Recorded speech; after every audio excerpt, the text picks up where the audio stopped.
BJP ছেড়ে তৃণমূলে যোগদান অব্যাহত। রোজই তৃণমূল কংগ্রেসে যোগদান দিচ্ছেন কেউ না কেউ, হয় কোনো বিজেপি নয় বামফ্রন্ট।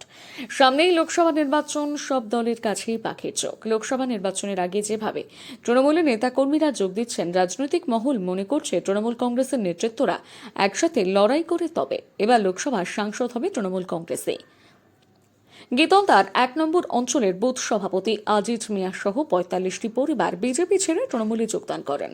কর্মসূচিতে উপস্থিত ছিলেন তৃণমূল কংগ্রেসের জেলা সভাপতি অভিজিৎ দেব, ভৌমিক সহ অন্যান্য নেতৃত্বরা। কোন দল থেকে জয়েন করলো? গীতাল্লা ১ নং অঞ্চলের আমাদের এখানে বিয়ের ২৮৫ নং বুথ, এখানে আজিজ মিয়া সব বিজেপি বুথ সভাপতি ছিলেন, তিনি সহ প্রায় ৪৫টি পরিবারের সদস্যরা এখানে উপস্থিত আছেন। তাদেরকে আমরা দলে যুক্ত করতে পেরে আমরা আনন্দিত। তারা মামাটি মানুষের নেত্রী মমতা বন্দ্যোপাধ্যায়ের আদর্শে অনুপ্রাণিত হয়ে তারা তৃণমূল কংগ্রেসে যোগদান করলেন। আগামী লোকসভা নির্বাচন এই এলাকার জনমত তৃণমূল কংগ্রেসের পক্ষে প্রতিষ্ঠিত হবে, এই আশা আমরা রাখছি। এবং এখানে আমরা বরাবরই প্রচুর ভোটে গীতালদায় জিতি।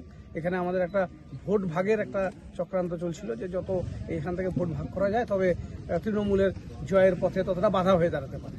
তো সেই ক্ষেত্রে এই মানুষরা যারা যুক্ত হলেন আমাদের দলে, তাদেরকে আজিজ মিয়া সহ যারা যুক্ত হলেন তাদেরকে আমরা ধন্যবাদ জানাই এই কারণে যে তৃণমূলের ভোট শেয়ার কমাবার যে একটা চক্রান্ত চলছে সেটা থেকে আমরা গীতালদাতে মুক্তি পেলাম। এবং আরও যারা আছেন আমাদের দলের বাইরে তাদেরকে আমরা আহ্বান করেছি, তারাও ধীরে ধীরে যুক্ত হন।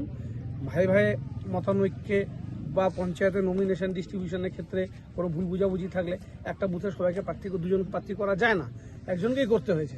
সেক্ষেত্রেও যদি কোনো ভুল বুঝাবুঝি থাকে সেগুলো মিটিয়ে নিয়ে মমতা বন্দ্যোপাধ্যায়ের প্রতি আস্থা রাখুন। তৃণমূল কংগ্রেসের পার্টির ডিসিপ্লিনের ওপর ভরসা রেখে আপনি নিশ্চিন্তে আসতে পারেন। আপনাদের রাজনৈতিক এবং সামাজিক সার্বিক নিরাপত্তা দেওয়ার দায়িত্ব আমাদের।